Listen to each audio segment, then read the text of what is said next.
Welcome to SN classes. This is Neha Khurana. So guys, आज का मेरा टॉपिक है CTET 2020 एनसीईआरटी सिविक्स, जिसमें मैं आपको क्लास 6 की सिविक्स करवा रही थी और लेसन 2 तक बिल्कुल कंप्लीट हो चुके थे। तो लेसन नंबर 3 है आज का, जो हमारा इसका टाइटल है सरकार क्या है।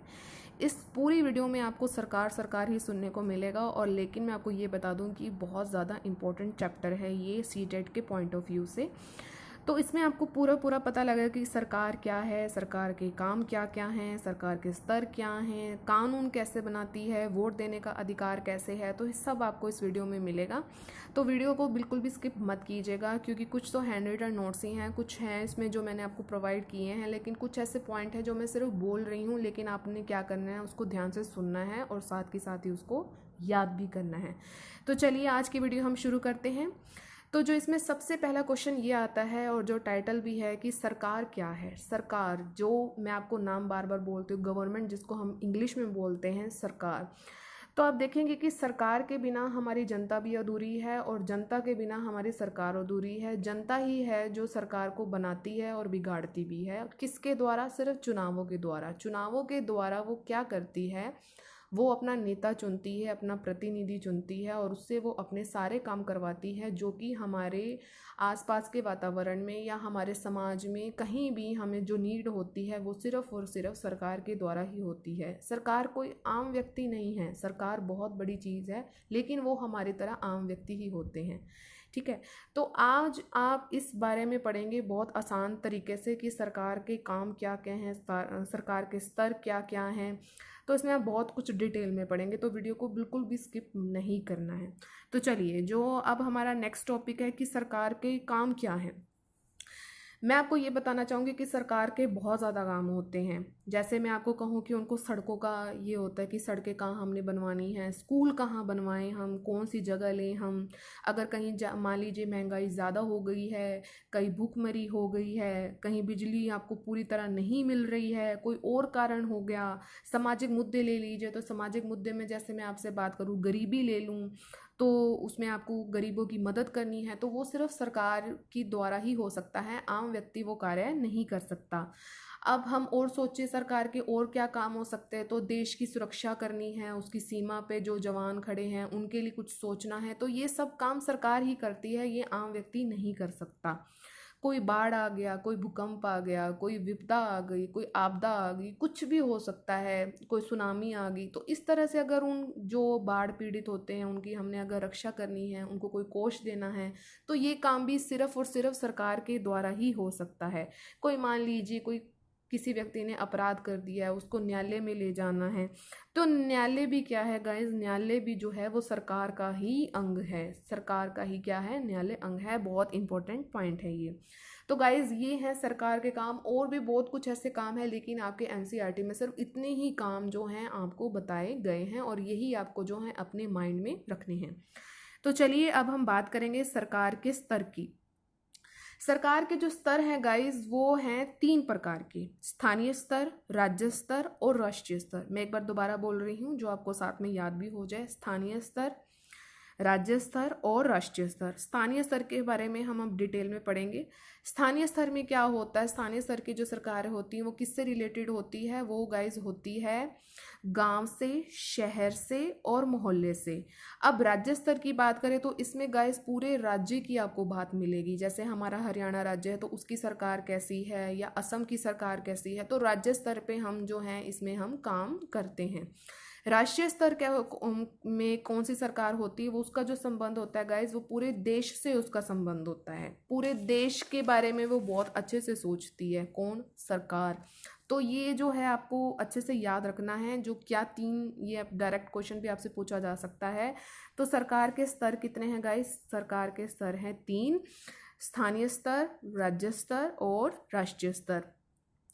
तो अब मैं आपसे बात करूंगी सरकार एवं कानून के बारे में, कि कानून कैसे बनाती है सरकार एवं कानून। ये एक टॉपिक था, बहुत बढ़िया टॉपिक है। कानून क्या है? कानून जो होता है वो सरकार के द्वारा ही बनाया जाता है। ये कैसे लागू करवाना है, वो सरकार की सिरदर्दी होती है। कैसे? जैसे मान लीजिए आप सड़क पर चल रहे हैं और हम गाड़ी चला रहे हैं और हमने सीट बेल्ट नहीं लगाई है, सीट बेल्ट नहीं लगाई है तो चालान कटेगा। तो चालान किस बेस पे कटेगा? कानून है ये, कानून का कोई उल्लंघन करेगा तो सरकार उसको जरूर दंड देगी। किसके द्वारा? चालान के द्वारा। इससे ज़्यादा कुछ होगा तो उसको क्या करेंगे? जेल में भेज देंगे। तो कानून जो है वो भी सरकार द्वारा बनाया जाता है, कुछ सलाहकारों के बीच में बैठ के बनाया जाता है कि ये कानून यहाँ लागू करना है। कोई अगर व्यक्ति इस चीज़ का उल्लंघन कर रहा है, कुछ कोई बात नहीं मान रहा है, तो भी जो है सरकार ही उसका निदान करती है। तो कानून के बारे में आज आपको पता लगा। अब हम जो गाइस बात करेंगे सरकार के प्रकार की, कि सरकार के प्रकार कितने हैं। सरकार के प्रकार जो होते हैं ना गाइस, वो दो प्रकार के होते हैं। एक तो लोकतंत्र सरकार होती है और एक होती है राजतंत्रीय सरकार। तो इसके बारे में है जो मैंने आपको डिफरेंस करके बताया है, और मेन जो पॉइंट्स यही हैं, और आपको डायरेक्ट क्वेश्चन इसमें से पूछा जा सकता है। तो चलिए देखते हैं। यस, अब आप देखेंगे लोकतंत्र सरकार और राजतंत्रीय सरकार। इसमें क्या होता है? लोकतंत्र में क्या होता है जो हम लोग करते हैं? लोग सरकार को यह शक्ति देते हैं। ऐसा वो कैसे करते हैं? वो चुनाव के माध्यम से करते हैं। चुनाव करते हैं, अपना नेता चुनते हैं। अपना जो नेता चुनते हैं वो किसके द्वारा चुनते हैं? वो वोट के द्वारा अपना नेता को चुनते हैं। सरकार को अपने निर्णय एवं उठाए गए कदमों का आधार जो है जनता को बताना पड़ता है। जनता को सफाई भी देनी पड़ती है कि हमने ये कार्य किया तो इसके पीछे कारण क्या था। ठीक है, तो ये लोकतंत्र सरकार में होता है। और अगर हम बात करें राजतंत्रीय सरकार में, तो इसमें क्या होता है? इसमें होता है कि जो राजा या रानी के पास निर्णय लेने और सरकार चलाने की शक्ति होती है। राजतंत्रीय, तो आप इस तरह से राज करना किसके द्वारा? राजा या रानी के द्वारा। बिल्कुल भी कंफ्यूज होने वाली इसमें कोई बात नहीं है। तो इसमें क्या होता है? जो राजा होता है वो सलाहकारों के एक छोटे से समूह में रहकर विभिन्न मुद्दों पर वो चर्चा करता है, और जो लास्ट में उसके पास जो शक्ति होती है, और जो अगर निर्णय लेना, जो अंतिम निर्णय लेना है ना, तो वो सिर्फ और सिर्फ राजा के पास ही होती है। इसमें तो यूँ होता है कि उसको अपना जो सफाई देनी होती है सरकार को, लेकिन इसमें क्या होता है? अपने निर्णय के आधार जो हैं किसी को भी बताने की उनको ज़रूरत नहीं होती। किसको? राजा या रानी को, राजतंत्रीय सरकार में। ठीक है, तो ये होप है आपको सरकार के प्रकार समझ आ गए होंगे। बहुत ज़्यादा इम्पोर्टेंट मैं कहूँ ये टॉपिक है, डायरेक्ट क्वेश्चन इसमें से आपसे पूछा जा सकता है। चलिए आगे चलते हैं। अब हम बात करेंगे लोकतांत्रिक सरकार की। जैसा कि आप सबको गाइस पता ही है कि जो भारत है वो एक लोकतंत्र है। लोकतंत्र कैसे है? लोकतंत्र हम इसको कैसे कहेंगे? क्योंकि लोगों के पास ही क्या है? अपने नेता को चुनने की शक्ति होती है। मैंने आपको अभी ऊपर बताया कि शक्ति होती है, तो किसके द्वारा होती है वो शक्ति? वो होती है वोटों से। अगर हम कहते हैं ना, अगर हम वोट देंगे तो वो जीरो हैं, वोट ना दे तो जीरो हैं, वोट देंगे तो वो हीरो बन जाएंगे। तो सबका सब जो डिपेंड करता है, जो हम करते हैं, तो वो किसके द्वारा करते हैं? वो हम करते हैं वोटों के द्वारा। ठीक है, तो लोकतंत्र है वो किस तरह है? लोगों के पास अपना नेता चुनने की एक शक्ति होती है, इसलिए हम क्या कहते हैं? भारत एक लोकतंत्र है। लोकतंत्र क्या है? लोगों का शासन होता है उसमें। लोकतंत्र में लोगों का ही शासन होता है। सरकार जो है लोगों के द्वारा ही बनाई जाती है, बस आपको इतना ही याद रखना है। नेक्स्ट टर्म क्या है इसमें? प्रतिनिधि लोकतंत्र। इसमें क्या होता है? इसमें हम कहें कि जो है चुनाव के द्वारा जो है, जो सरकार चुनी जाती है, जो व्यक्ति होते, प्रतिनिधि किसके द्वारा चुने जाते हैं? वो चुनाव के द्वारा चुने जाते हैं। कैसे चुने जाते हैं? उसमें जैसे लोग होते हैं, जैसे चुनाव होते हैं, तो उसमें वो अपना वोट देकर अपना प्रतिनिधि चुनते हैं।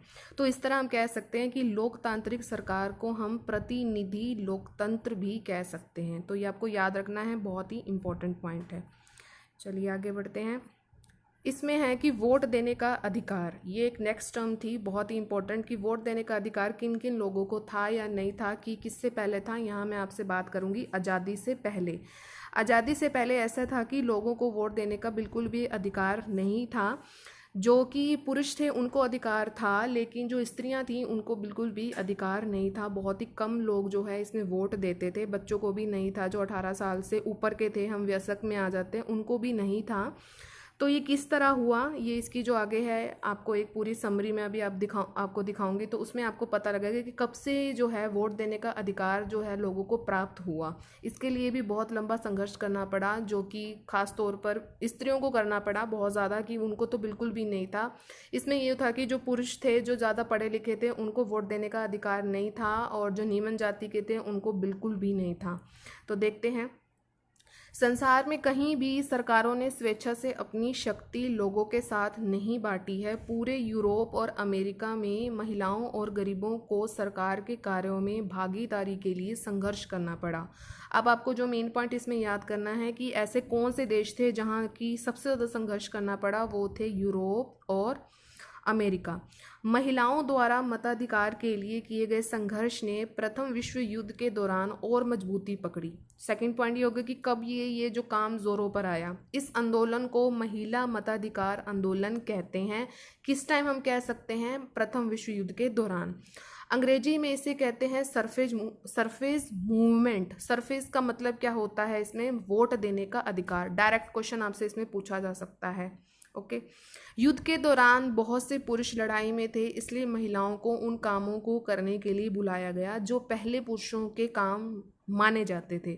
जब महिलाओं ने विभिन्न प्रकार के काम और उनकी व्यवस्था करना शुरू किया तो लोगों को यह देखकर बड़ा आश्चर्य हुआ कि उन्होंने महिलाओं और उनकी क्षमताओं के बारे में क्यों इतनी गलत रूढ़िबद्ध जो है धारणाएं बना रखी थी कि महिलाएं ये काम नहीं कर सकती हैं।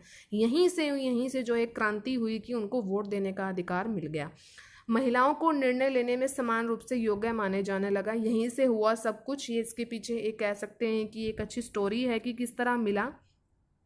महिला मताधिकार आंदोलन की साथियों ने सभी महिलाओं के लिए वोट देने के अधिकार की मांग की, उनकी आवाज़ सुनी जाए। इसके लिए उन्होंने जगह जगह पर अपने आप को लोहे की जंजीरों से बांधकर प्रदर्शन किया। उनमें से कई क्रांतिकारी महिलाएं जेल गई, भूख हड़ताल पर भी बैठी। अब जो आपको मेन पॉइंट जो अब याद रखना है कि अमेरिका में औरतों को वोट देने का अधिकार कब मिला, तो उनको जो अमेरिका में मिला है 1920 में मिला है। अब इंग्लैंड में कब मिला? इंग्लैंड में सही 8 साल बाद 1928 में। तो इस तरह आप याद कर सकते हैं, अमेरिका में 1920 में मिला वोट देने का अधिकार और इंग्लैंड में मिला 1928 में। तो गाइज़ ये था मेरा आज का वीडियो। कैसा लगा मुझे कमेंट सेक्शन में ज़रूर बताइएगा, और इस वीडियो को ज़्यादा से ज़्यादा लाइक, शेयर एंड सब्सक्राइब ज़रूर कीजिएगा। साथ में जो बेल आइकन है उसको प्रेस ज़रूर कीजिएगा और ऑल पर ज़रूर क्लिक कीजिएगा। इससे मेरी जितनी आगे आने वाली वीडियो होंगी उसकी नोटिफिकेशन आपको टाइम टू टाइम मिलती रहेंगी। और साथ में अलग जो और प्लेलिस्ट हैं उनको भी चेकआउट ज़रूर कीजिए। रिसेंटली अभी मैंने कल ही वीडियो अपलोड करी है नाउन पर, count noun, non count noun और पॉजेसिव नाउन, उसको भी ज़रूर देखिए और ज़्यादा से ज़्यादा सपोर्ट कीजिए। और फेसबुक पेज को भी ज़रूर लाइक कीजिए, नीचे उसका भी लिंक है। और फेसबुक लाइव आके मैंने उसमें आपको राष्ट्रीय आंदोलन के बारे में बताया था, और आज शाम को हो सकता है कि उसके बारे में और बताऊं, तो उस पेज को भी आप ज़रूर लाइक कीजिए। नीचे उसका भी डिस्क्रिप्शन बॉक्स में लिंक है, तो ज़रूर जाके देखिए। तब तक हम मिलेंगे अपनी नेक्स्ट वीडियो में। Till then thank you so much for watching. Bye bye and take care.